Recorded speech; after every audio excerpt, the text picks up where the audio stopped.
नमस्कार, कान्तिपुर समाचारमा स्वागत छ। सुरु गरौँ अहिलेका मुख्य समाचारबाट। पहिलो संक्रमण भेटिएको 5 महिनामा संक्रमितको संख्या 10,000 नाघ्यो। पछिल्लो 1 महिनामै 9,500 थपिए। मृत्यु हुनेको संख्या 24 पुग्यो। 54वटा बैठक भइसक्दा समेत राज्य व्यवस्था समितिले संघीय निजामती विधेयक टुङ्गो लगाउन सकेन। प्रदेश र स्थानीय तहका प्रशासक केन्द्रबाटै खटाउने मन्त्री त्रिपाठीको अडान। सरकार आर्थिक सङ्कटमा परेका बेला उद्योगी व्यवसायीले धमाधम कर तिर्न थाले। एक सातामै उठ्यो 24 अर्ब 62 करोड रुपियाँ। महामारीमा निजी विद्यालयहरूको मन परी अभिभावकसँग शुल्क असुल्न थाले। शिक्षा मन्त्रालय बन्यो मूकदर्शक।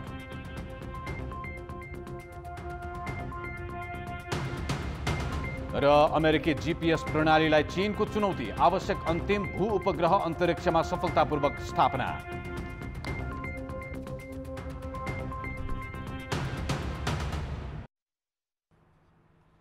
कोरोना भाइरस संक्रमितको संख्या 10,000 नागेको छ। पहिलो संक्रमण देखिएको ठिक 5 महिनापछि संक्रमितको संख्या 10,148 पुगेको हो।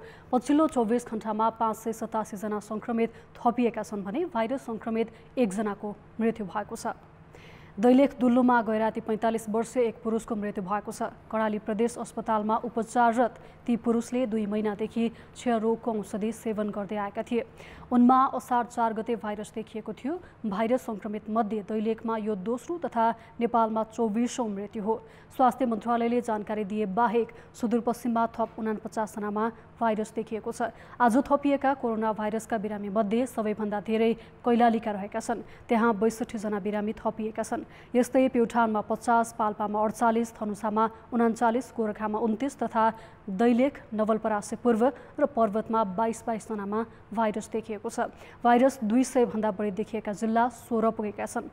यसैबीच सरकारले उपत्यका बाहिरबाट काठमाडौँ आउनेलाई PCR विधिबाट परीक्षण गर्न दबाव दिनेमाथि कारबाही गर्ने चेतावनी दिएको छ। मन्त्रालयले लक्षण देखिए मात्र परीक्षण गर्नुपर्ने भन्दै दबाव दिने घरधनी र अन्यलाई कारबाही गर्ने चेतावनी दिएको हो। परीक्षणका लागि दबाव नदिन घरबेटी लगायत सर्वसाधारण सबैमा अपिल गर्दै यस सम्बन्धमा गृह मन्त्रालयबाट समेत काठमाडौँ उपत्यकाका 3वटै जिल्लाका जिल्ला प्रशासन कार्यालयहरूमा पत्राचार समेत भएको बेहोरा जानकारीको लागि अनुरोध गर्दछु।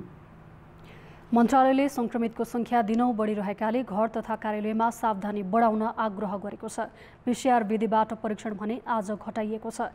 मन्त्रालयका अनुसार आज यो विधिबाट 4,995 नमुना जाँचिएको छ, जुन सोमबारको तुलनामा 1,200 कम हो। संक्रमणको आशंकामा 85,000 भन्दा बढीलाई क्वारेन्टिनमा राखिएको र संक्रमित मध्ये निको हुनेको संख्या 2224 पुगेको मन्त्रालयले जनाएको छ। नेपालमा कोरोना भाइरसको पहिलो संक्रमण देखिएको आज 5 महिना पुगेको छ। 5 महिनाको अवधिमा संक्रमितको संख्या 10,000 नागेको छ। पहिलो संक्रमण देखिएको 2 महिनासम्म नयाँ संक्रमण देखिएको थिएन। तर पछिल्लो 1 महिनामै 9,500 भन्दा बढी नयाँ व्यक्तिमा भाइरस देखिसकेको छ। कोरोना भाइरसको उद्गम स्थल मानिएको चीनको वुहानबाट फर्किएका एक नेपाली विद्यार्थीमा माघ 9 गते पहिलो संक्रमण देखिएको थियो। त्यसको 2 महिनासम्म दोस्रो संक्रमित देखिएनन्। तर पहिलो संक्रमित देखिएसँगै नेपाल उच्च जोखिममा रहेको भन्दै नियन्त्रणको तयारीबारे चर्चा गरिएको थियो। सावधानीको पक्षमा सुरुबाटै गम्भीरतापूर्वक काम हुन सकेन। चैत 10 गते दोस्रो संक्रमितका रूपमा फ्रान्सबाट आएकी युवती अस्पताल भर्ना भइन्। त्यसको 2 दिनपछि भने देशै लकडाउन गरियो। सम्पूर्ण अन्तर्राष्ट्रिय उडान, भारत र चीनसँग जोडिएका सीमा तथा आन्तरिक रूपमा सार्वजनिक यातायात चल्न प्रतिबन्ध लगाइयो। लकडाउनका कारण संक्रमण फैलिने क्रम केही सीमित थियो। तर भारतबाट नेपालीको अनियन्त्रित आगमन र तिनको व्यवस्थित उद्धार हुन नसक्दा तेस्रो महिनादेखि दिनौं जसो संक्रमित थपिन थाले। तर तेस्रो महिनासम्म संक्रमित संख्या 50 कटिसकेको थिएन। त्यतिन्जेल 2 अङ्कमा सीमित रहेको समस्या चौथो महिनाबाट 3 अङ्कमा प्रवेश भयो। वैशाख 10 देखि जेठ 9 गतेसम्म 475 जना नयाँ संक्रमित थपिएर 516 जना पुग्यो। तर 5औं महिना भने संक्रमण यसरी बढ्यो कि एउटै रौतहट जिल्लामा 1150 बिरामी भइसकेका छन् भने 500 कट्ने जिल्ला 5वटा छन्। 76वटा जिल्लामा महामारी फैलिसकेको छ। 24 जना संक्रमितको मृत्यु भइसकेको छ। जेठ अन्तिमबाट लकडाउन खुकुलो बनाइएकाले मानव आवागमन बढेको छ र सँगसँगै महामारी फैलिने जोखिम उच्च भएको छ। सुरुमा समयमा लकडाउन गरेकाले स्याबासी पाएको सरकारले यसबीचमा गर्नुपर्ने तयारीका काम प्रभावकारी गर्न नसक्दा आलोचना खेपिरहेको छ। खास गरी क्वारेन्टिन र आइसोलेसनको व्यवस्थापनदेखि स्वास्थ्य सामग्री खरिदमा अपरिपक्व र अपारदर्शी प्रक्रिया अपनाएको आलोचकहरूको टिप्पणी छ। तर अहिलेसम्म क्वारेन्टिन र निश्चित क्षेत्रभित्रै महामारी देखिएको, समुदायमा व्यापक विस्तार नभइसकेकोले परिस्थिति नियन्त्रणभित्रै रहेको चिकित्सकहरू बताउँछन्। तर आवागमन बढेको र सावधानीको पक्ष कमजोर रहेको कारण जुनसुकै बेला नियन्त्रण बाहिर जान सक्ने चेतावनी विज्ञहरूको छ। सरकारले आउँदो फागुनसम्म 91,000 जनामा भाइरस देखिने प्रक्षेपण गरेको छ। त्यसैले सामग्री खरिददेखि आइसोलेसन र आइसियु जस्ता अत्यावश्यक पूर्वाधार व्यवस्थापनमा युद्धस्तरमै लाग्नुपर्ने देखिन्छ। कान्तिपुर समाचारका लागि दीपक आचार्य, काठमाडौँ। कोरोना भाइरस संक्रमण वृद्धिको अनुपातमा पीसीआर परीक्षण बढ्न नसक्दा क्वारेन्टिन स्थलमा तनाव बढ्न थालेको छ। दाङमा 32 दिन बितिसक्दा समेत परीक्षणको नतिजा नआएको भन्दै क्वारेन्टिनमा बसेकाहरू प्रदर्शनमा उत्रिएका छन्। क्वारेन्टिनमा बसेको 1 महिना बितिसक्दा समेत परीक्षणको रिपोर्ट नआएपछि घोराई उपमहानगरपालिका वडा नम्बर 18 रोजेना स्थित क्वारेन्टाइनमा बसेकाहरूले आन्दोलनको सुरुवात गरेका छन्। लामो समयसम्म रिपोर्ट नआएपछि त्यहाँ बसेका करिब 60 जना क्वारेन्टिनबाट निस्किएर दाङको पीसीआर परीक्षण हुने राप्ती स्वास्थ्य विज्ञान प्रतिष्ठानमै पुगेर आफ्नो रिपोर्ट माग्न बाध्य भए। हामीले खाना मागेको छैन, अब त हामीले रिपोर्ट मात्र चाहियो। जति सक्दो हाम्रो रिपोर्ट दिनु पर्यो। हामीले खाना पानी अब जस्तो सका होला त्यसमा मतलब छैन, हामीले रिपोर्ट चाहियो। प्रतिष्ठानको गेटसम्म पुगेका उनीहरू अस्पताल हाताभित्र प्रवेश त गर्न पाएनन्, तर चाँडै परीक्षण रिपोर्ट दिने आश्वासनपछि पुनः क्वारेन्टिन फर्किएका छन् र 2 दिनमा रिपोर्ट नआए पुनः कडा आन्दोलन गर्ने चेतावनी पनि दिएका छन्। अहिले यति आश्वासन दिनुभएको छ कि तपाईँ एक दिनको लागि रोक्नुहोस्, भोलि तपाईँको यदि रिपोर्ट आएन भनेपछि तपाईँहरूले आफ्नो हिसाबले जो गर्नुपर्ने हुन्छ गर्नु होला भन्ने उहाँको प्रतिक्रिया आयो। अनि हामीले चाहिँ यो भन्यौँ कि चलो ठिकै छ, हामीले प्रशासनको पनि भन्ने मान्नुपर्छ होइन, हस्पिटल जस्तो ठाउँ हो। कतिपय स्थानमा आरडीटी परीक्षण गरेकै भरमा घर पठाइएकाहरूको पीसीआर रिपोर्ट पोजिटिभ देखिएपछि गाउँ समाजमा तनाव र आतंकसँगै त्रास पनि फैलिएको छ। अझ परीक्षणमा ढिलाइ हुँदा संक्रमण भएको 3 हप्तापछि मात्र पुष्टि हुँदा समुदायमा संक्रमण फैलिएको वा फैलन सक्ने त्रास बढिरहेको छ। यसतर्फ सङ्घ र प्रदेश सरकार मात्र होइन, स्थानीय तह पनि गम्भीर देखिएका छैनन्। स्वाब दिइसकेको यहाँ चाहिँ आज 16-17 दिनसम्म उहाँहरूको रिपोर्ट आइरहेको छैन। त्यसकारणले गर्दा यसले समस्या एउटा के हामीलाई पनि त्रसित बनाएको छ र उहाँहरूलाई पनि सँगसँगै के त्रसित बनाएको छ भने हामीले स्वाब दिएको छौँ, हामी नेगेटिभ हुन सक्छौँ, तर नयाँ मान्छेहरू आउँदै गर्दाखेरि भोलि हामी अहिले नेगेटिभ हुने स्वाब दिँदै गर्दाखेरि घर जाने बेला हामी पोजिटिभ भएर जान पर्छ कि भन्ने किसिमको त्रास चाहिँ उहाँहरू बिचमा छ र त्यो कुरा हामीले पनि मनन गरेको कुरा हो। र त्यसकारणले यो अहिलेको जो रिपोर्ट आउने क्रम छ, यो रिपोर्ट आउने क्रमलाई एकदमै तदारुकताका साथ स्वाब लिइसकेको कम्तीमा पनि 2-3 दिन भित्रमा चाहिँ रिपोर्ट आउने व्यवस्था चाहिँ हुनुपर्छ। यो नहुँदासम्म हामीलाई एकदमै तनाव भएको छ। यी र यस्ता घटना दाङको घोराईमा मात्र होइन, अधिकांश स्थानको समस्या उस्तै छ। पछिल्लो तथ्याङ्क हेर्ने हो भने प्रदेश नम्बर 5 मा रहेका करिब 1800 क्वारेन्टिनमा भारत लगायतका मुलुकबाट आएका करिब 22,000 व्यक्ति छन्।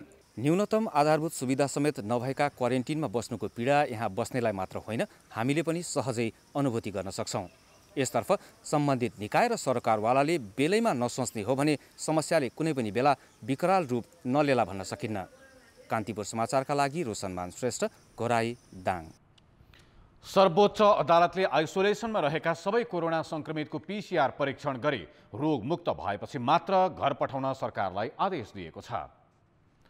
सर्वोच्चका न्यायाधीशद्वय आनन्द मोहन भट्टराई र टङ्कबहादुर मोक्तानको इजलासले स्वास्थ्य मन्त्रालयले हालै निर्माण गरेको परीक्षण निर्देशिकाको दफा 6 कार्यान्वयन नगर्न अन्तरिम आदेश जारी गरेको हो। उक्त दफामा आइसोलेसनमा रहेका बिरामीहरूलाई निश्चित अवधिपछि बिना परीक्षण घर पठाउन सकिने उल्लेख छ। सर्वोच्चको आदेशमा स्वस्थ रहनु भनेको रोगमुक्त हुनु र भएको छु भन्ने मानसिक अनुभूति हुनुपर्ने भनिएको छ। बिरामीलाई बिना परीक्षण घर फर्काउने कुरा संविधान सम्मत नदेखिएको भन्दै आदेशमा संक्रमितको संख्या र सरकारको क्षमता हेर्दा पुनः परीक्षण गर्न सकिँदैन भन्ने नदेखिएको समेत उल्लेख गरिएको छ। सत्तारूढ दल नेकपाको स्थायी समिति बैठकको कार्यसूचीबारे अध्यक्षद्वय प्रधानमन्त्री केपी शर्मा ओली र पुष्पकमल दाहालबीच छलफल भएको छ। प्रधानमन्त्री निवास बालवाटारमा आज भएको छलफलमा उपाध्यक्ष वामदेव गौतम, महासचिव विष्णु पौडेल र स्थायी समिति सदस्य जनार्दन शर्मा समेत सहभागी थिए। नेकपाको बहुप्रतीक्षित स्थायी समिति बैठक भोलि बुधबार बस्ने तय भएको छ। पार्टीभित्र विवादित बनेको अमेरिकी सहयोग सम्झौता एमसीसी स्थायी समितिको मुख्य एजेन्डा हुनेछ। त्यसबाहेक सरकारका काम कारबाही र कोरोना संक्रमणबारे पनि छलफल हुनेछ। तर अहिलेसम्म दुवै अध्यक्षले बैठकमा प्रस्तुत गर्ने लिखित प्रतिवेदन तयार पारेका छैनन्। मौखिक रूपमै एजेन्डा प्रस्तुत गर्ने तयारी भइरहेको दुवै अध्यक्षको सचिवालयले जनाएको छ। एमसीसी संसदबाट अनुमोदन गर्ने विषयमा नेकपाका शीर्ष नेताहरू नै विभाजित छन्। स्थायी समितिमा एकमत नभए जबरजस्ती अघि नबढ्न निकटस्थहरूले सुझाव दिएपछि प्रधानमन्त्री के ओली नेताहरूबीच कुरा नमिले एमसीसी यथास्थितिमै राख्ने मनस्थितिमा पुगेको स्रोतले जनाएको छ। एमसीसी यही असार 16 गतेभित्र संसदबाट अनुमोदन गर्नुपर्ने समय रेखा छ। यसअघि प्रधानमन्त्री विवादकै बीच एमसीसी संसदबाटै पारित गराउने पक्षमा उभिएका थिए। नेकपाको सचिवालयमा बहुमत सदस्य एमसीसीका कतिपय बुँदा संशोधन हुनुपर्ने पक्षमा छन्। प्रदेशका सचिव र स्थानीय तहका प्रशासकीय अधिकृत केन्द्र सरकार मातहत नै राख्ने गरी संघीय निजामती विधेयक पारित गरिने भएको छ। संघीय मामिला मन्त्री हृदय त्रिपाठीले प्रधानमन्त्रीको दबाव खेप्न नसकेको भन्दै प्रदेश मातहत राख्नुपर्ने अडानबाट पछि हटेका छन्। मन्त्री त्रिपाठीले समितिमा छलफल लम्ब्याउनुभन्दा पार्टीले निर्णय गर्दा उपयुक्त हुने धारणा राखेपछि समितिले सहमति जुटाउने जिम्मा मन्त्रीलाई दिएको छ। 2075 फागुन 27 गते संघीय संसदमा दर्ता भएको संघीय निजामती विधेयक टुङ्गो लगाउन राज्य व्यवस्था समितिले 54वटा बैठक गर्यो। तर विधेयक कहिले टुङ्गिन्छ यकिन छैन। खास गरी प्रदेशका प्रमुख सचिव, सचिव र स्थानीय तहका प्रशासकीय अधिकृतको विषयलाई लिएर विवाद छ। सत्तारूढ नेकपा भित्रै सांसद विभाजित छन्। पूर्व एमाले पक्षका सांसद ती पदका कर्मचारी केन्द्र सरकार मातहत राख्नुपर्ने पक्षमा छन्। तर पूर्व माओवादी, काङ्ग्रेस, राजपा र समाजवादी पार्टीका सांसदले त्यस्तो व्यवस्थालाई संघीयता विरोधी भन्दै आएका छन्। यसमा मेरो आग्रह के हो भने हामीले समायोजन ऐनमा जे स्क्रिप्ट देखायौँ, समायोजन ऐनमा हामीले जे लेख्यौँ त्यही अनुसारको व्यवस्था यहाँ हुनुपर्छ भनेर भन्या हो र हामीले समायोजन ऐनमा चाहिँ सम्बन्धित तहका कर्मचारी हुने भनेर भनेका छौँ। लम्बिएको कारण चाहिँ हाम्रो समितिको कारण भन्दा पनि यो लम्बाउने कारण चाहिँ मन्त्रीजीको हो जस्तो चोट नपरोस्। मन्त्रीजी, तपाईँले समय मागेको मलाई सम्झना छ, होइन? समय दिनुहोस्, हामी टुङ्ग्याउँछौँ। त्यसैले टुङ्ग्याउनको लागि एउटा राम्रो प्रक्रिया सुरुवात भयो जस्तो मलाई लागेको थियो। सबै दलको प्रतिनिधित्व हुने गरी अनौपचारिक पनि छलफल बार भयो। हाम्रो छलफलमा आदरणीय माननीय दिलेन्द्र प्रसाद बडुले भाग लिनु भएको छ। त्यसैले यहाँ मान्यज्यूले सहमति जनाउनु भएको छ। हामीले धेरै सहमति गरिसकेका छौँ भने हामीले अल्झाइरहनु भएन यो विधेयकलाई। मंगलबारको बैठकमा सभापति शशि श्रेष्ठले बहुमत सदस्यको धारणा अनुसार भन्दै प्रदेशका प्रमुख सचिव, सचिव र स्थानीय तहका प्रशासकीय अधिकृत प्रदेश सरकार मातहत राख्ने प्रस्ताव प्रस्तुत गरिन्। यसअघि यसैको पक्षमा अडान लिँदै आएका मन्त्री हृदय त्रिपाठीले अचानक बोली फेरे। उनले राजनीतिक दबाव खेप्न नसकेको भन्दै विधेयकमाथि समितिमा छलफल लम्ब्याउनु भन्दा नागरिकता विधेयकमा जस्तै पार्टीबाट निर्णय गर्दा सहज हुने बताएर राजनीतिक सहमति जुटाउन समय माग गरे। मैले जति समय माग गरेका छु त्यो यहाँहरूलाई जानकारी गराउँ। यहाँहरूकै परम पूज्य नेताहरूको लागि माग गरेका है। उहाँहरूकै आग्रहमा अलिकति छलफल गर्न बाँकी छ, हामी छलफल गर्नु छ भनेर नै माग गरे। तर दोष त मैले लिनु पर्यो र लिएर पनि रहेको छु। अहिलेको पनि दोष लिइरहेको छु म। समितिले राजनीतिक तहमा सहमति जुटाउने जिम्मा मन्त्रीलाई दिएको छ। मन्त्रीले सहमतिका लागि समय पाएको यो पहिलो पटक भने होइन। नेकपा नेतृत्वले यस विधेयकमा नागरिकता विधेयकमा जसरी नै निर्णय गर्छ वा गर्दैन, धेरैको ध्यान अब नेकपाको नेतृत्वतिर गएको छ। कान्तिपुर समाचारका लागि क्यामेरामा सञ्जय लुइटेलका साथ बाबुराम तिमिलसिना, काठमाडौँ।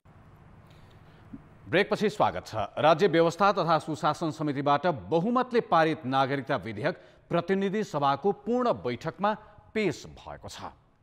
प्रतिनिधि सभाको आज बसेको बैठकमा समिति सभापति शशि श्रेष्ठले समितिले गरेको निर्णय सहित विधेयक पेश गरिन्।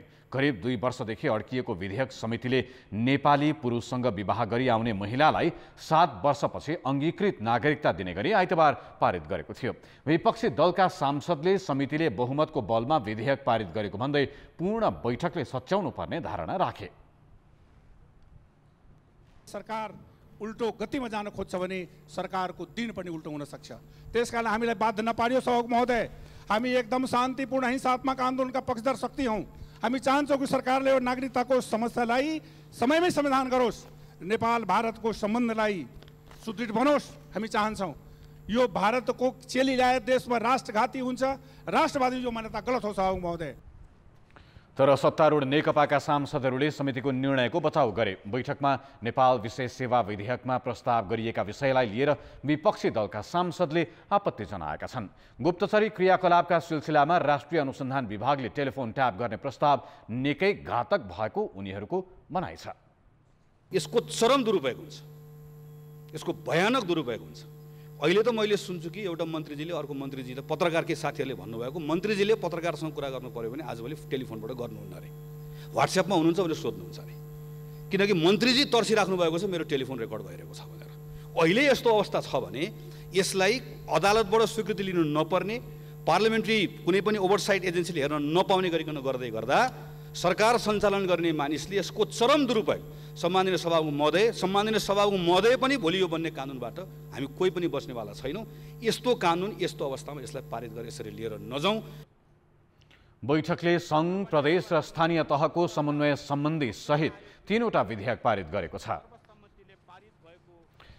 काठमाडौँ महानगरपालिकाले वार्षिक करिब 8 अर्ब रुपियाँ आम्दानी गर्छ। करदाताबाट यति धेरै आम्दानी गरे पनि करदाताको हितमा भने खर्च गरिएको छैन। दीर्घकालीन महत्त्वका विकास आयोजना सञ्चालन गर्नुको साटो संविधान विपरीत ब्याङ्कको मुद्दती निक्षेपमा 1.5 अर्ब रुपियाँ राखी महानगर ब्याज खाएर बसेको छ।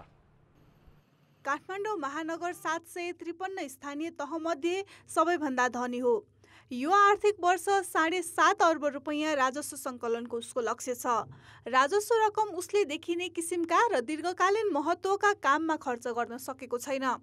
विकासका काम गर्न एकपछि अर्को गरी चुकेको उसले राजस्व रकम मुद्दती निक्षेपमा राखेर ब्याज खानुले पनि प्रश्न पार्छ। विकास निर्माणमा खर्च गर्नुपर्ने 1.5 अर्ब रुपियाँ एक निजी ब्याङ्कमा राखिएको छ। महानगर प्रमुख स्वयं नै खर्च गर्न नसकेकाले आम्दानी बढाउनकै लागि मुद्दती निक्षेपमा रकम राखेको स्वीकार्छन्। अनावश्यक रूपमा खर्च गर्नु हुँदैन, दुरुपयोग गर्नु हुँदैन। जस्तै मसँग अहिले कुनै जग्गा बेचेर मसँग करोड रुपियाँ छ, मैले घर निर्माण गर्न लाएँ भने मैले 6 महिनासम्म 30 लाख भए पुगे 70 लाख चाहिँ मैले राम्रो ठाउँमा राखेर अलिक ब्याज आउने राख्न, त्यो दुरुपयोग होइन। महानगरपालिकाले पनि हिजो विभिन्न कार्यक्रमले राजस्व परिचालनलाई सशक्त बनायो। राजस्व परिचालन सशक्त बनाएको कारणले आम्दानी बढी गर्यो। हामीले तोकेको भन्दा पनि आम्दानी बढी गर्यो। तर राजस्व रकम ब्याज खाने गरी मुद्दती निक्षेपमा राख्नै पाइँदैन। स्थानीय तहले राजस्व रकम सञ्चित कोषमा राख्नुपर्ने संविधानको धारा 229 मा व्यवस्था छ। त्यस्तो कोषको रकम स्थानीय तहले आफूले चाहेको बेला खर्च गर्न पाउँछन्। तर ब्याङ्कको मुद्दती निक्षेपमा रकम निश्चित समय पुरा नभई चलाउन पाइँदैन।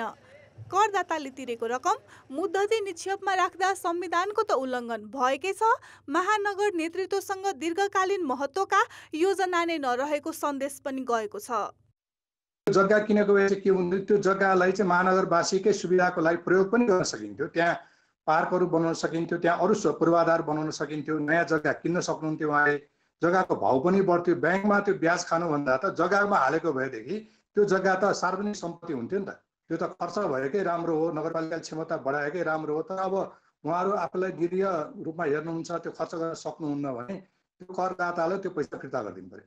पुँजीगत बजेट खर्च गर्न असफल भएर ब्याज खाइरहेको महानगरले फजुल खर्च स्वरूप सबै वडालाई एक-एकवटा गाडी किन्न बजेट दिने निर्णय गरेको छ। लकडाउनले त्यो निर्णय कार्यान्वयन भएको छैन। अघिल्ला वर्ष निकै प्रचार गरिएको मोनोरेल यसपालि नीति तथा कार्यक्रमबाटै हटाइएको छ। नीति तथा कार्यक्रमले बुधबार सार्वजनिक हुने महानगरको बजेट उदाहरणीय र नयाँ भन्दा उही टालटुले योजनामा केन्द्रित हुने झल्को दिइसकेको छ। कान्तिपुर समाचारका लागि क्यामेरामा सञ्जय लुइटेलका साथ सुभिन्द्र श्रेष्ठ र सृजना बास्तोलाको रिपोर्ट। नपढाएको अवधिको पनि शुल्क उठाउन निजी विद्यालयले ताकेता गरेपछि अभिभावक अन्योलमा परेका छन्। स्पष्ट निर्णय गर्नुको साटो शिक्षा मन्त्रालय विज्ञप्ति मात्र निकालेर पन्छिएको छ भने विद्यालय शिक्षाको जिम्मेवारी पाएका स्थानीय तहले पनि अन्यल चिर्न कुनै पहल गरेका छैनन्। निजी विद्यालयका संगठन प्याप्सन र एन प्याप्सनले आइतबार लकडाउन अवधिको शुल्क असुल गर्ने संस्थागत निर्णय गरे। निर्णयको भोलिपल्टदेखि विद्यालयले अभिभावकलाई ताकेता गर्न सुरु गरेपछि साँझ शिक्षा मन्त्रालयले यसतर्फ गम्भीर ध्यानाकर्षण भएको विज्ञप्ति जारी गर्यो। तर उसले निजी विद्यालयले शुल्क लिन पाउने नपाउने बारेमा स्पष्टसँग केही भनेन। नाफा कमाउन खुलेका विद्यालयले पढाउँदै नपढाएको अवधिको शुल्क लिन ताकेता गरेपछि विरोध भइरहेको छ। होइन, यसरी जबरजस्ती केवल यो के अरे रगत चुसेको जस्तो अभिभावकबाट पैसै मात्रै असुल्ने र अभिभावकलाई दुःख दिने हो भने यस्ता शिक्षण संस्थाहरू बन्द गर्नुपर्छ। त्यो बन्द गर्न हामी पहिला त सरकारलाई आग्रह गर्छौँ, यो विषयमा सरकारले गम्भीर ढङ्गले पहल गरोस्। यदि सरकारले गर्दैन भने विद्यार्थी आन्दोलनले यसलाई बन्द गर्छ र विद्यार्थी आन्दोलन अब त्यतातिर केन्द्रित हुन्छ। हामीले अनुरोध गरेका छौँ, आग्रह गरेका छौँ, यस्ता खालका गतिविधि बन्द गर्नुपर्छ। अभिभावकलाई पैसा असुल्ने, पैसा लिने काम बन्द गरियोस्। देशभर करिब 6,500 निजी विद्यालय छन्। महामारीका कारण चैत पहिलो सातादेखि बन्द विद्यालय मध्ये केहीले अनलाइनबाट वैशाख दोस्रो सातादेखि पढाउँदै आएका छन्। शिक्षक कर्मचारीको तलब भुक्तानीदेखि भाडा बुझाउन शुल्क असुल्नुको विकल्प नभएको सञ्चालकको भनाइ छ। विद्यालयले नगरी नहुने अत्यावश्यक खर्चको व्यवस्थापनका बारेमा पनि बोलिनुपर्छ भन्ने चाहिँ हाम्रो आग्रह। त्यसकारण त्यो बाध्यकारी स्थितिमा, बाध्यात्मक परिवेशमा हामीले सरकारबाट नभएको, सरकारबाट हामीलाई बाहिर राखिएको कुराहरूकै चाहिँ सम्बोधनका लागि चाहिँ हाम्रा अभिभावकहरूसँग गुहार्ने काम भयो। निजी विद्यालयमा करिब 2 लाख हाराहारी शिक्षक कर्मचारी छन्। विगतमा मुनाफा कमाएर शिक्षक कर्मचारीलाई समेत पर्याप्त नदिएर एकलौटी गर्दै आएका सञ्चालकले शुल्क उठाउन नपाएको कारण देखाएर फार्गुन यता तलब दिएका छैनन्, जसका कारण शिक्षक कर्मचारीको बिजोग भएको छ। उहाँहरूले कमाएको पैसाहरू कि गाडीमा खर्च गर्नुहुन्छ, कि बिल्डिङ बनाउनेमा खर्च गर्नुहुन्छ, कि व्यक्तिगत सम्पत्ति जोड्नेमा खर्च गर्नुहुन्छ र शिक्षकहरूलाई थोरै दिने र कमाएको पैसा आफ्ना अतिरिक्त आय अथवा अतिरिक्त सरसामानहरू किन्नलाई खर्च गरेर अप्ठ्यारो परिस्थितिमा चाहिँ उहाँहरू अनि अभिभावकबाट पैसा लिन सकिएन, तपाईँको तलब पनि दिन सकिएन भनेर पन्छिने, चुना चाँदीहरू बेचबिखन गर्ने, धरौटी राख्ने, केही कतै साथीहरूले जग्गा बेचेको पनि कुरा आएको छ, कतै साथीहरूसँग सरसापट गर्ने चलाउने गरेर अहिलेसम्म बाँचेको अवस्था छ। शिक्षा मन्त्रालय जस्तै यतिखेर स्थानीय तह पनि अनिर्णयको बन्दी भएका छन्। विद्यालय शिक्षा स्थानीय तह मातहत छ, तर स्थानीय तहले न शुल्क उठाउन पाउने निर्णय गरेका छन्, न त नपढाएको अवधिको शुल्क उठाउन ताकेता गर्ने विद्यालयको नियमन गरेका छन्। यसमा चाहिँ अब प्रफिट धेरै, नाफा धेरै कमाएको स्कुलहरूको चाहिँ त्यो जुन अडिटिङ रिपोर्ट छ, अब त्यसमा नाफा बढी कमाएको छ भनेदेखि त्यसको अलिक बढी त्यहाँबाट चाहिँ लिएर व्यवस्थापन गर्ने र त्यतिले पनि त पुग्दैन। नपुगेको अवस्थामा अभिभावकहरूलाई पनि ल ठिक छ, तपाईँहरूको तर्फबाट हामीले यो चैत्र महिनादेखि चाहिँ पठन पाठन गर्न पाएनौँ कोभिडको कारणले, यो चाहिँ हाम्रो क्षमताभन्दा बाहिरको कारणले यसो हुन गयो। निजी विद्यालयले शिक्षाका नाममा व्यापार गर्दै आएका छन्। मुनाफामा एकलौटी रजाइ गरेका सञ्चालकले यस्तो महामारीका बेला अभिभावकलाई निचोड्न खोज्दा पनि केन्द्र र स्थानीय सरकारले स्पष्ट निर्णय नगर्नुले निजी विद्यालयको मनोमानीमा कतै उनीहरूको मिलोमत त छैन भन्ने प्रश्न उठेको छ। कान्तिपुर समाचारका लागि क्यामेरामा विनोद कोजुका साथ नारायण किलम्बु, काठमाडौँ। कोरोना भाइरसको महामारीले विदेशमा अप्ठ्यारोमा परेका नेपालीलाई स्वदेश ल्याउन थालेको 2 साता भयो। यस अवधिमा करिब 7,000 जना नेपाल आइसकेका छन्। अप्ठ्यारोमा परेका मध्ये पनि जहाजको भाडा तिर्न नसक्नेहरू भने आउन पाएका छैनन्। सरकार कार्यविधि बनाउने र स्रोत खोजी गर्ने प्रक्रियामा अल्झिएकाले भाडा जोहो गर्न नसक्नेहरूको स्वदेश फिर्ती निश्चित हुन सकेको छैन। मङ्गलबार साउदी अरेबिया, कतार लगायत मुलुकबाट 500 बढी नेपाली आए, तर उनीहरूमध्ये कतिपयको भाडा रोजगारदाता कम्पनीले बेहोरिदिएका हुन् भने कतिपयले आफै टिकट काटेका हुन्। कुवेतले गैर कानुनी रूपमा बस्दै आएका र आम माफी दिएका मध्ये 1064 नेपालीलाई आफ्नै खर्चमा ल्याइदिएको छ। खाडी र मलेसिया लगायतका तेस्रो मुलुकमा महामारीले अप्ठ्यारोमा परेका मध्ये करिब 7000 नेपाली स्वदेश फर्किएका छन्। तर खर्च आफै जोहो गर्न नसक्ने र रोजगारदाता कम्पनीले टिकट दिन नमानेका श्रमिक भने उतै अड्किएका छन्। खास गरी महामारीले बन्द भएका कम्पनीका श्रमिकको एकातिर स्वदेश फिर्ती अनिश्चित छ भने अर्कातिर तलब पनि नपाएकोले बिचल्ली छ। यहाँ हाम्रो कम्पनी बन्द भएको 3-4 महिना भइसक्यो। 3-4 महिनादेखि स्यालेरी पाएको छैन। खाना बस्न नै गाह्रो भइरहेको बेला हामी कसरी यति महँगो प्लेन भाडा दिएर जान सकिन्छ? योतर्फ सरकारको ध्यान जाओस्। विदेशमा बेखर्ची भएका श्रमिकको उद्धार गर्न वैदेशिक रोजगार कल्याणकारी कोषको रकम प्रयोग गर्ने भनिए पनि यस सम्बन्धी कार्यविधि नै बनाइएको छैन। त्यसमाथि बेखर्ची श्रमिकको पहिचान कसरी गर्ने भन्ने अन्यल पनि छ। हवाई भाडाको रकम कहाँबाट बेहोर्ने भन्ने विषय कार्यविधि बनेपछि मात्र टुङ्गो लाग्ने जवाफ दिएर सरकारी अधिकारी पन्छिने गरेका छन्। कार्यविधि तयार भइसकेपछि त्यो कार्यविधिको आधारमा प्रायोरिटी गरेर फर्किने हो। अब यसलाई ठ्याक्कै मैले पनि यसलाई ठ्याक्कै यही डेडलाइन दिन चाहिँ म सक्दिनँ। अहिले असारमै आउँछ। असारमै अब छिटै कार्यविधि बन्यो र वैदेशिक रोजगार बोर्डबाट चाहिँ अथवा कहाँबाट हो रिसोर्स म्यानेजमेन्ट पनि हुनु पर्यो। त्यो अनुसारमा एउटा कार्यविधि त बन्छ नै, कार्यविधिले त खासै रोकिँदैन जस्तो लाग्छ मलाई। त्यसमा रिसोर्स म्यानेजमेन्टका कुराहरू छन्, प्रायोरिटाइजका कुराहरू छन्। नियोगले चाहिँ यसलाई प्रायोरिटाइज गर्ने अथवा श्रम सहचारी र नियोगले सिफारिस गरेका मान्छेहरू भनेर फैसलामा बोलिएको छ। त्यसकारणले ती सबै कुराहरू प्रायोरिटाइज भएपछि आउँछ। रोजगारी र कानुनी हैसियत गुमाएका स्वदेशमा परिवारको आर्थिक स्थिति राम्रो नभएकाहरूलाई सम्बन्धित देशका दूतावासको सिफारिसमा सरकारी खर्चमा उद्धार गर्ने गरी कार्यविधि बनाउने भनिएको छ। तर विदेश जानुअघि ऋण काटेर सरकारको कोषमा योगदान गरेकाहरूलाई अहिले अप्ठ्यारो पर्दा कार्यविधि जस्तो विशुद्ध प्राविधिक समस्या देखाएर उद्धारमा ढिलाइ हुनु दुःखद हो। कान्तिपुर समाचारका लागि क्यामेरामा विकास जोशीका साथ सुमन पन्थ, काठमाडौँ।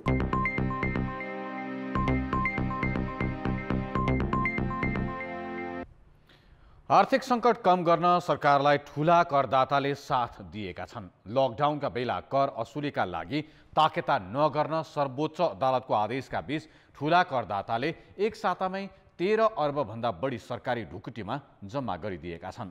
लकडाउन खुकुलो भए यताको अवधिमा 24 अर्ब 62 करोड राजस्व उठेको छ। आर्थिक सङ्कट टार्नका लागि कर तिर्न बाध्य पार्ने कदममा सर्वोच्च अदालत तगारो बनेपछि हताश भएको सरकारलाई उद्योगी व्यापारीले साथ दिएका छन्। सर्वोच्चले कर तिर्न लकडाउन पूर्ण रूपमा हटाएपछि बाटोको म्याद बाहेक 30 दिनको समय दिन अन्तरिम आदेश दिए पनि ठूला उद्योगी व्यापारीले धमाधम कर तिरेका छन्। असार लागेपछि 24 अर्ब 26 करोड रुपियाँ राजस्व उठेको छ।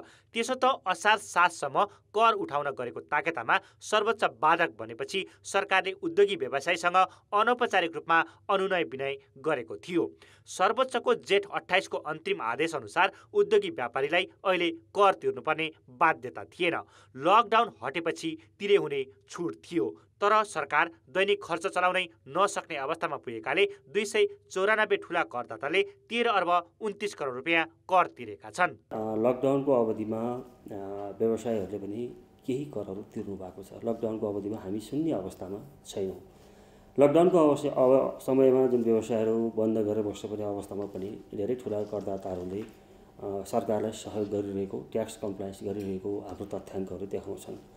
लकडाउनको पहिलो महिना चैत्र महिनामा ठूला करदाता कार्यालयमा चाहिँ 20 अर्ब राजस्व सङ्कलन भएको छ। त्यसरी वैशाखको महिनामा 1 अर्ब 14 करोड राजस्व सङ्कलन भएको छ। जेठको महिनामा 5 अर्ब 62 करोड राजस्व सङ्कलन भएको छ भने असारको 8 गतेसम्म राजस्व सङ्कलन यहाँले हेर्नुभयो भने 13 अर्ब 29 करोड छ। ठूला करदाता कार्यालयले वैशाखमा 13 अर्ब उठाउने लक्ष्य राखेकामा जम्मा 1 अर्ब 16 करोड र जेठमा 11 अर्ब राजस्व उठाउने लक्ष्य राखेकामा 5 अर्ब मात्र उठाएको थियो। आम्दानी भन्दा खर्च धेरै भएकाले जेठ मसान्तमा सरकारको राजस्व खाता 22 अर्ब घाटामा गएको थियो। एक सातामै 24 अर्ब भन्दा बढी राजस्व उठेपछि राजस्व खाताको घाटा कम भएको छ। महालेखा नियन्त्रक कार्यालयका अनुसार घाटा 12 अर्ब रुपियाँमा झरेको छ। सूर्य नेपालले 90 करोड, एनसेलले 80 करोड, ग्लोबल आइएमए बैंकले 70 करोड, कृषि विकास बैंकले 62 र एभरेस्ट बैंकले 60 करोड कर तिरेका छन्। 681 ठूला करदातामध्ये उत्पादनमूलक उद्योग र पर्यटन क्षेत्रका करदाताले भने कर तिरेका छैनन्। र हामीले असारको महिनामा राजस्व बुझाउनुपर्ने करदाताहरूको ट्रेन एनालाइसिस गरेका छौँ। त्यो अन्तर्गत हेर्दाखेरि बैंक तथा वित्तीय संस्थाबाट नेपाल सरकारलाई प्राप्त हुने सबै राजस्वहरू प्राप्त भएको छ। त्यसैगरी सरकारी संस्थानबाट प्राप्त हुनुपर्ने राजस्वहरू लगभग प्राप्त भइरहेको अवस्था छ। र सँगसँगै ठुला व्यवसायिक घरानाहरू एनसेल, सूर्य नेपाल जस्ता ठुला अर्गनाइजेसनबाट दूरसञ्चार संस्थान, दूरसञ्चार प्राधिकरण, नेपाल बैंक लिमिटेड, कृषि विकास बैंक लिमिटेड जस्ता ठुला व्यावसायिक संस्थाहरूबाट प्राप्त हुनुपर्ने राजस्व प्राप्त भइसकेको अवस्था छ।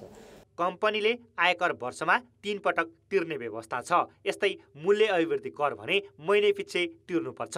लकडाउन खुकुलो भएकाले अहिले करदाता कार्यालयहरूमा करदाताको लाइन छ। सर्वोच्चको झट्काका बीच करदाताले धमाधम कर तिरेकाले सरकारलाई राहत भएको छ। कान्तिपुर समाचारका लागि क्यामेरामा रूपक कुरेराका साथ सुदिल पोखरेल, काठमाडौँ। अब बाँकी समाचार। सम्पूर्ण नक्कली र किर्ते कागजपत्रका आधारमा नेपालगञ्जको मुख्य बजार त्रिभुवन चोकको राष्ट्रिय वाणिज्य बैंक लिमिटेडबाट 2 करोड ऋण स्वीकृत गराई 1 करोड 25 लाख रुपियाँ भुक्तानी लिइसकेका एकजना सुन व्यवसायी पक्राउ परेपछि अन्य 6वटा बैंक समेत ठगिएको रहस्य खुलेको छ।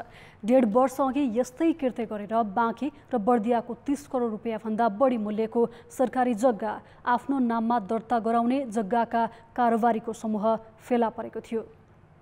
बाँके प्रहरी त्यति बेला 3 छक पर्यो जब सम्पूर्ण नक्कली तथा कृते कागजका आधारमा त्रिभुवन चोकको यो राष्ट्रिय वाणिज्य बैंकको शाखाबाट ऋण स्वीकृत गराएका सुन व्यापारी रिजवान अहमद जसगढ पक्राउ परे। नेपालगञ्ज उपमहानगरपालिकासँगै मालपोत र नापी कार्यालयको कृते लालपूर्जा र नक्साका आधारमा हुँदै नभएको जग्गा धितो राखेर 1 करोड 25 लाख रुपियाँ भुक्तानी लिइसकेका जसगढले अन्य 6वटा बैंकलाई समेत ठगेको रहस्य खुलेपछि त प्रहरी झनै चकित भयो। प्रहरीले ती व्यापारीले कुन बैंकबाट कसरी र कति रकम झिकेका छन् भन्ने विषयको जानकारी भने दिएको छैन। तर प्रारम्भिक अनुसन्धानबाट कम्तीमा 15 करोड रुपियाँ भुक्तानी लिइसकेको अनुमान गरेको छ। 27 गतेदेखि हामीले अनुसन्धान गरिरहेका छौँ निज व्यक्तिलाई इन्डिकेटरमा लिएर र राष्ट्रिय वाणिज्य बैंकमा 2 करोड ऋण स्वीकृत भइसकेको अवस्था र 1 करोड 25 लाख उसले लिइसकेको अवस्था र लिने प्रोसेसमा भएको अवस्था छ। सुन व्यवसायी जसगढले वाणिज्य बैंकबाट रकम भुक्तानी गर्न 19वटा किर्ते र नक्कली प्रमाण पेश गरेको पाइएको छ। ऋण स्वीकृत गर्दा बैंकको काममा समेत खोट देखिएको छ, किनकि 4 लाख रुपियाँ मूल्य पर्ने जग्गा धितो लिएर बैंकले 2 करोड रुपियाँ स्वीकृत गरेको छ। त्यो पनि कृते र नक्कली जग्गा धनी पूर्जाका आधारमा। नेपालगञ्ज उपमहानगरपालिकाले पनि बैंक ठगी धन्दामा संलग्न गिरोहले आफ्नो कार्यालयको नाममा बनाएका सबै कागजी प्रमाण नक्कली र कृते भएको स्पष्ट पारेको छ।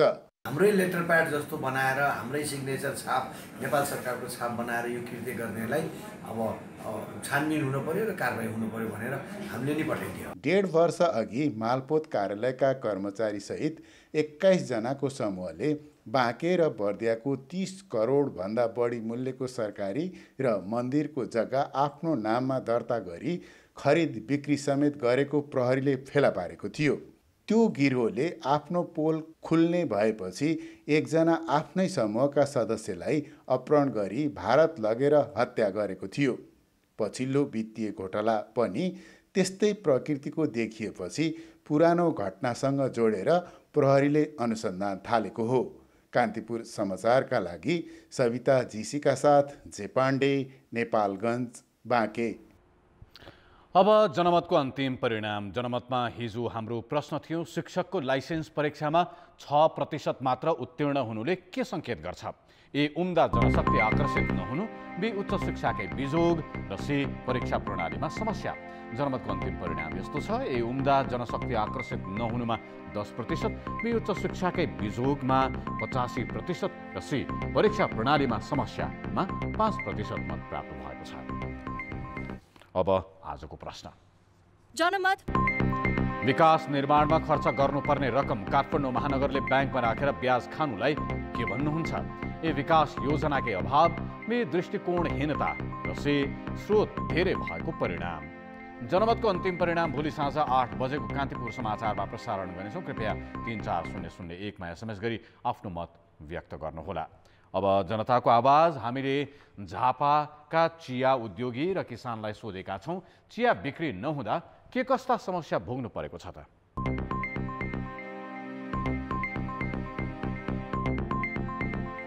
इन्डिया सरकारले चिया लगायत अन्य बाली समेत रोकेको छ र यसबाट हाम्रो इम्प्याक्ट भनेको हामीले अहिले मजदुरको 5 महिनादेखि तलब यहाँ काम गर्ने मान्छे पाउन सकेनौँ। यो नयाँ सिजनमा कोरोनाको कहरले गर्दा पत्ती फारेर फाल्नु पर्यो, फर्स्ट फ्लसको पत्ता। अनि अहिले फ्याक्ट्रीहरूले अब चिया त लिन्छ तर पेमेन्ट गर्न सकेका छैन। हामी पनि किसान हौँ, हामीले आफ्नो बगानमा आफैले पत्ती टिपेर ल्याउन पनि सक्दैनौँ। केही कथामा हामीले लेबरहरू लगाइरहेका हुन्छौँ, लेबरहरू बिचरा मजदुरहरू काम गर्नुहुन्छ, उहाँहरूलाई दिने पैसा हामीसँग पनि हुँदैन। हामीले सरकारलाई मल दिँदैन भन्छ, सरकारमा गयो भने 1 बोरा लिएर जा भन्छ, 10 किलो लिएर जा भन्छ। के दबाई पनि होइन, बेलुका लगाएर उछिनेर खाने पनि होइन, के गर्नु? होइन, हामीलाई राज्यले हेर्दैन, अति हेलना गरेको। अहिले हामीलाई चल्नै गाह्रो भइरहेको छ। एकपट्टि रासायनिक मलको समस्या त छँदैछ, अर्कोपट्टि अलिअलि 2-4 किलो जति भएको टिपेको पत्तीको फ्याक्ट्रीले पेमेन्ट गर्न नसकेर अहिले हामीलाई धेरै गाह्रो भइरहेको छ। ब्याङ्कलाई बुझाउनु पर्ने किस्ताहरू बुझाउन सक्ने स्थिति हुँदैन। अब यो प्रति सरकारको केही पनि ध्यान आकर्षण भएको देखिँदैन। 2 राउन्ड 3 राउन्ड जति पत्ती चाहिँ खेरको हुर्कियो, अग्लो भयो। अब यसलाई यसरी टिपेर चाहिँ यसको लेबलमा काटेर फ्याँक्नुपर्छ। किसानबाट पत्ती लिने हो, त्यही चिया बेचेर किसानलाई पेमेन्ट गर्ने हो, किसानले मजदुरलाई पेमेन्ट गर्ने हो। यो सबै ब्लक भइदियो क्या। चिया बिक्री नहुने बित्तिकै किसानलाई कहाँबाट दिने, किसानले मजदुरलाई कहाँबाट दिने, समग्र ठप्प।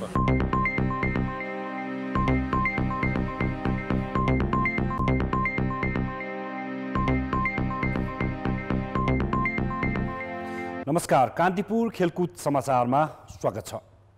महामारीकै बीच खेलकुद सुचारू गर्न कतिपय मुलुकले विभिन्न मापदण्ड बनाएका छन्, तर नेपालमा खेलकुद प्राथमिकतामै नपर्ने भएकाले प्रतियोगिता त के अभ्यासमा समेत ध्यान पुगेको छैन। खेल शून्यतालाई चिर्न ब्याडमिन्टनका खेलाडीहरू भने सानो समूह बनाई अभ्यासमा फर्किएका छन्। ब्याडमिन्टन महामारीका बीच आधिकारिक रूपमा अभ्यास सुरु गर्ने पहिलो सङ्घ बनेको छ।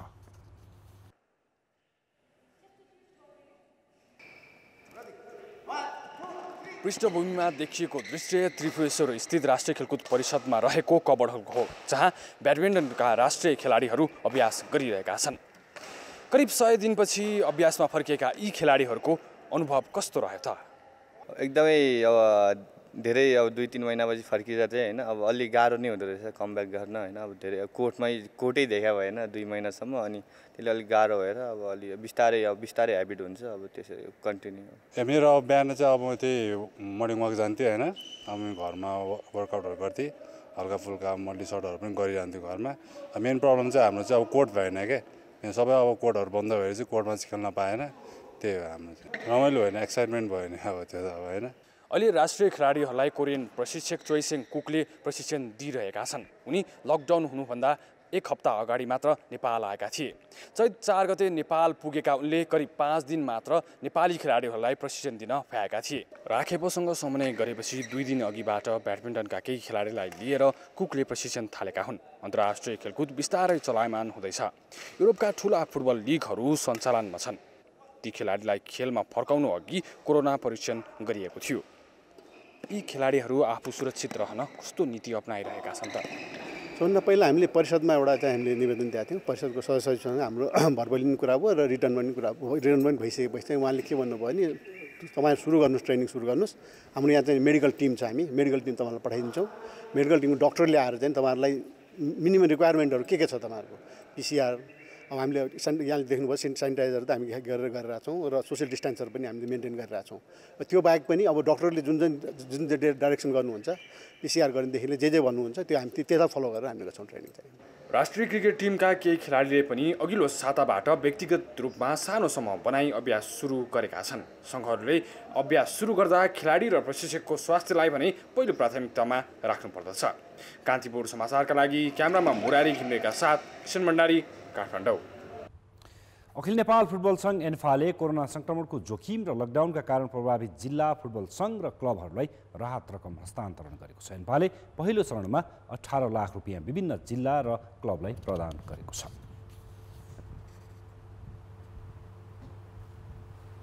तेह्रवटा जिल्ला र 12वटा क्लबहरूले प्रदान गरेको सूचीका आधारमा हरेकलाई 75,000 रुपियाँका दरले रकम दिएको हो। प्रस्ताव फारम नबुझाइएकाहरूलाई भने पैसा दिएको छैन। एन्फाले ए, बी र सी डिभिजनका क्लब र जिल्ला फुटबल सङ्घलाई 75,000 रुपियाँका दरले र 35 जना महिला तथा पुरुष खेलाडीलाई 15,000 रुपियाँका दरले रकम दिने निर्णय गरेको थियो। असार 2 गते बसेको कार्यसमितिको बैठकबाट उक्त निर्णय अनुमोदन गरिएको थियो। कान्तिपुर खेलकुद समाचारलाई यति नै। धन्यवाद रोशन। अब मौसम सम्बन्धी जानकारी।